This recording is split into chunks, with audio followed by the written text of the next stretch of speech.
All right, hi everyone. Welcome to Believe in Sabres. Adam Benigni, WGRZ TV, and Sports Talk Live Buffalo. It's Sal Maiorana, the Rochester Democrat and Chronicle. Morning, Sal. As we record this, how you doing today? Is the sun shining in your world? Sun is shining. It's starting to get warm. It's beautiful. We are multi-talented dudes, man. Going to do two professional sports teams in one show here. Where else do you get that on your podcast feed? I've got to change the graphic on the fly, so that's going to be my biggest challenge. For those watching on YouTube or perhaps somewhere else, that'll be a manual operation. So hopefully I can pull that off. I think I've got it in me today. I'm feeling good about that. All right, yeah, it's kind of an array of things to talk about today with both teams, which is why we're going to do this in one show. But I mean, the thing that really stands out and has people most pissed off, I think, is the fact that Lindy Ruff did not win the Jack Adams Award. Yeah, I find that absolutely maddeningly I don't understand it. It's maddening. Yeah. How does he not win it? Adam, I have no clue, and that's from your side of the media world. That the NHL broadcasters vote on that, not the writers. And I cannot understand it for the life of me. The only thing I could think of is that somehow Jon Cooper had never won it before. Jon Cooper is one of the best coaches in the NHL, but he had actually never won that award. And I know the Olympics have nothing to do with it, but he was the coach of Team Canada, even though they didn't win the gold medal. I don't know if that had anything to do with it. I don't think it did, but it seems to me it was a career achievement award, right? Right. It seemed like they were kind of giving Cooper the career achievement award there. I don't know how you give it to him as opposed to Lindy Ruff, who, just created such a buzz with the Sabres this year, ending the playoff drought, doing all that amazing stuff, turning that team around. And by the way, beating the Lightning in the division and getting to the second round, which Tampa Bay didn't do. Just a puzzling vote for sure. Well, I mean, rallying that team the way he did, ending a 14, 15-year playoff drought, however you want to term it, pushing the number of buttons the way he did correctly with that team. That's the most masterful coaching job, and he's had some good ones through the years, particularly in his first stint with Buffalo. But I'll tell you what, the way he's evolved, the way he reached this team, I understand the GM change had a lot to do with the turnaround, but everything sort of clicked, and once it did, I mean, Ruff was so key in motivating these players and making the right calls and managing the goaltender situation, all of those things, to get them to the point they did and then to overcome Tampa Bay. I just don't understand. I understand the sentiment involving Cooper. This is nothing against him. He's a hell of a coach, obviously, one of the best in hockey. And you're right, he had never won the award before. But I just don't understand how, based on the criterion of the vote, I think Lindy has one of them.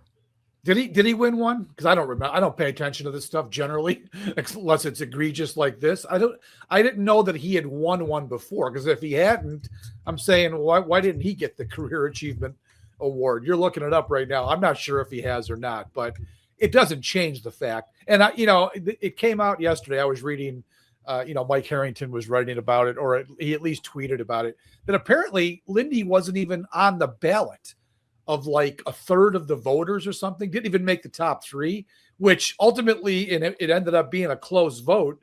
Him being left off of all those ballots is what decided this thing. Like, how could you not even have him on the ballot? I mean, we both think he should have won it, and to not be 2 or 3 in the voting, that just seems absurd to me.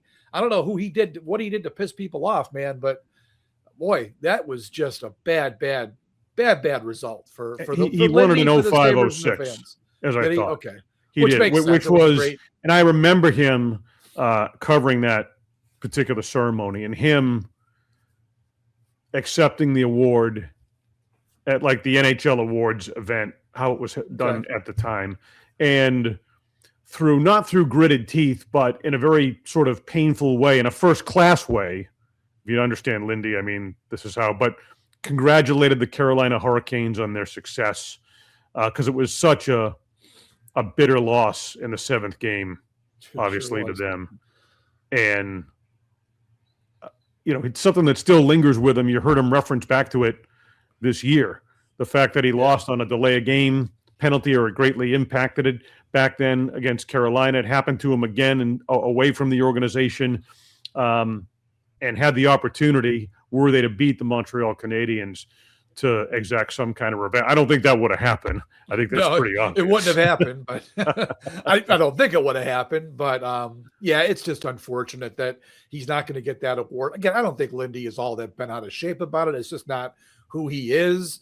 But it felt like it would have been the right call given the turnaround with that team. The guy from Pittsburgh had a great year too, but the guy from Pittsburgh also had an established team. He's got a guy named Sidney Crosby and Malkin, and they've got some really good play. Letang, he did a nice job, but he didn't do the job that Lindy Ruff did, taking a team from dead last in the conference in early December to the division title and the second round of the playoffs. Just a shitty result. But hey, you move on. I don't think, like I said, Lindy's not going to lose sleep over it. What's more pressing to him is pushing this team, continuing to push this team forward, because now that they've done what they've done, Adam, the expectation for the next season is going to be much higher.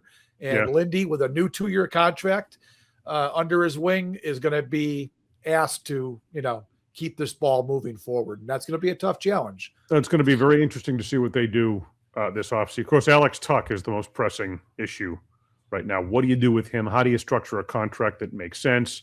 You certainly got sort of a chilling vibe at the end of season media availabilities, where he kind of felt like, he had a foot out the door, maybe, knowing the reality of the situation, the willingness of the Sabres to go to like an 8-year contract and commit, as he's now 30 years old and all of that. But here's the interesting thing before we move on to the Bills. We talked about this with Paul Hamilton on Sports Talk Live this past Monday night. They have a lot of leverage, Sal, in that negotiation, the Sabres do. Because they have such a young group coming up that they have to make room for in Buffalo. I mean, they need to manage the Tuch situation. Obviously, they want him back, especially if this is a team that's going to take the next step next season. I mean, I understand what happened to him in the Montreal series and how he was limited and his performance tapered off. But for the balance of the season and what he was able to contribute, and certainly against the Boston Bruins, I mean, it would be nice to have him back. But when you have guys like Helenus, who scores the game-winning goal for Finland in overtime in the World Championships, on top of what he did immediately after what he did for Buffalo and a very impressive appearance in the postseason, right? Ostlund, when he's healthy.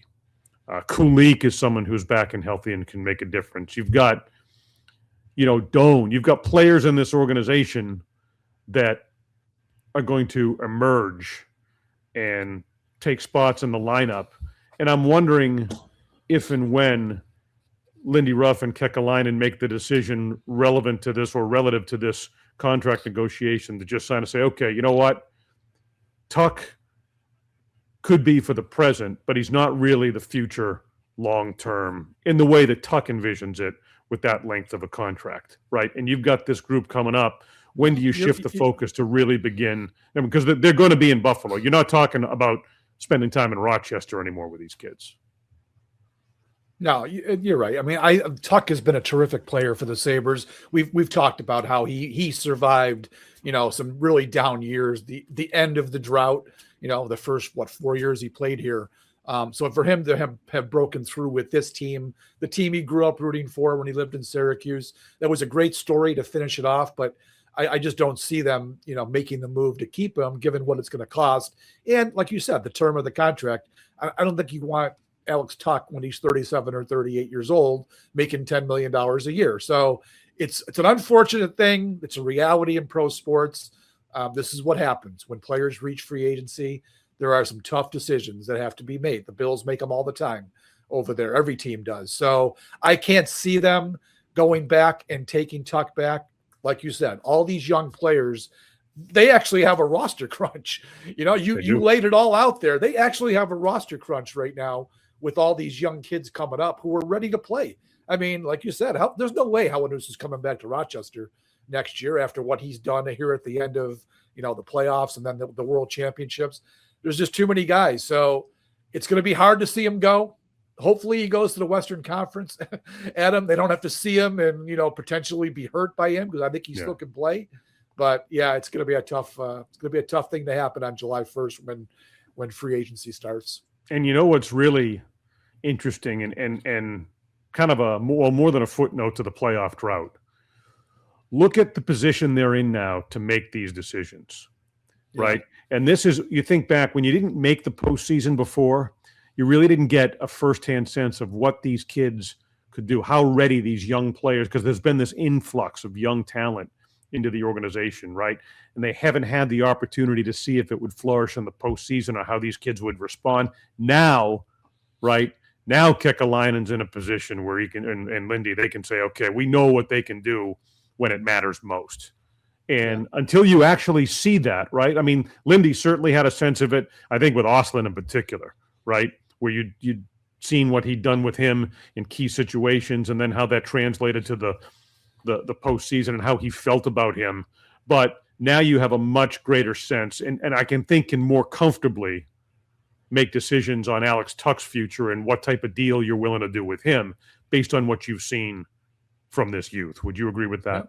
Yeah, absolutely. There's no doubt about that. They've got a nice young core that they've put together. Tuch had a huge role in getting those guys, getting that culture set the way it has. But he moves on most likely, and you've got guys that are ready to step in. I mean, Tage Thompson and Rasmus Dahlin, they're the two stars of the team. They'll have to shoulder maybe a little bit more of the load with Tuch gone. But you got young guys like Shane Doan. I mean, Shane Doan to me is the ideal new Alex Tuch on this team. I think he could step right in and play the role that Tuch did, a good two-way forward. He can kill. I don't think he killed too many penalties this past year, but I think it's certainly something he can do with the grit that he has. He could put him in there. And like Tuch, he could be a threat shorthanded. So I think that's a perfect guy to slide in there. I don't know what you do. I mean, Ryan McLeod is back. To me, Adam, he feels like he could be a potential trade chip. A good player who could probably, if you're looking for a goalie, right? Yep. That's a guy that I'd like to have back. I really like the way he plays, but that's a guy maybe you look to move him in a deal to get a goalie because, again, you've got some guys that are ready to step up and, maybe moving McLeod eases the roster crunch a little bit. We're getting way ahead of ourselves right now, but just look, they've got players in place and they can survive Alex Tuch moving on. And like you said, it's a great place to be for the Sabres. You want a team that's young and on the rise, and that's exactly what they have right now. Yeah, July 1st obviously is the key date on Alex Tuch with sort of the deadline for that. So we're now under a month, and it's becoming crunch time on that front. Let's just talk about goaltending briefly. I mean, you raised the point. I wasn't going to go there, but I think it's worth, sort of responding to that. I mean, do you need to make a move for a goaltender? I think that based on what we saw in the playoffs, again, what you see in the postseason, I understand what Luukkonen did. I understand how the rotation worked, obviously, during the course of the regular season. But when it really mattered, you didn't have one that emerged and could stand and carry the load in the which, right, based on most models, is what you ultimately would want, right? And I feel like, and Devon Levi is also a chip. Someone who you've, certainly experienced in an extended way over there in Rochester. It doesn't appear like he has much of a future in the organization, but he does have a lot of talent. He's a guy who you could potentially move as well. Do you feel settled at the goaltending position, or do you feel like they need to address it in a meaningful way? Yeah, I mean, it'll depend on what the package is going to cost. I mean, yeah, if you can move Levi and if it's only going to take, maybe it's one other player off the NHL roster to get a top flight guy. But Adam, again, I've told you this before, I don't follow it as closely as I do the NFL, which I have to follow. I don't know who's available. I know Hellebuck's name has come up. Hellebuck is up there in age, though. I mean, do you want to roll the dice on that? He's a great player, just won the gold medal, so I get it. If he becomes available and it's not going to be too cost prohibitive, maybe you make that move. But again, I go back to the regular season, Adam. They don't get to the playoffs without Lyon and Luukkonen rotating and playing as well as they did. So, yeah, it sucked in the playoffs. Not all the time, They both had good games in the postseason, but I understand the fans, wondering, can those guys actually take you to the promised land? It might behoove the Sabres, Adam, to go into the season with the same three guys, including Ellis. And then if a need arises where it's not getting done, they're in the playoff hunt, maybe you do something at the trade deadline next year to bring a guy in, whether it's a rental or whatever, and address it that way. But I don't know. It's tough to turn your back on Luukkonen and Lyon, given the way they played in the regular season. Maybe it's worth rolling the dice one more season and see where it goes as next year plays out. Yeah, it's just not an acute situation that needs to be addressed, right? But it's one that you could certainly make a case, given where they are and what the expectations are and what they ultimately want to accomplish with this group, that could be addressed. And if it made sense, maybe you do that in a meaningful way. But it's just an interesting question because there's a lot of healthy debate. There's obvious sides to both arguments. And you know what? You raised a good point with Levi because, if you want to obtain a goalie, a good goaltender, giving that team back a potentially good goaltender in Levi would help get that deal done. I mean, if you're offering draft picks or, a defenseman and that team is losing a goalie, maybe that turns them off. If you could offer Levi back to them, a kid who maybe just needs a change of scenery, maybe he's been in Rochester for 3 years now and has not been able to break through in a meaningful way with Buffalo. Maybe that's a kid you can unlock if you obtain him. But you're giving a goalie to the Sabres back, get one back from them. That might help push forward a deal.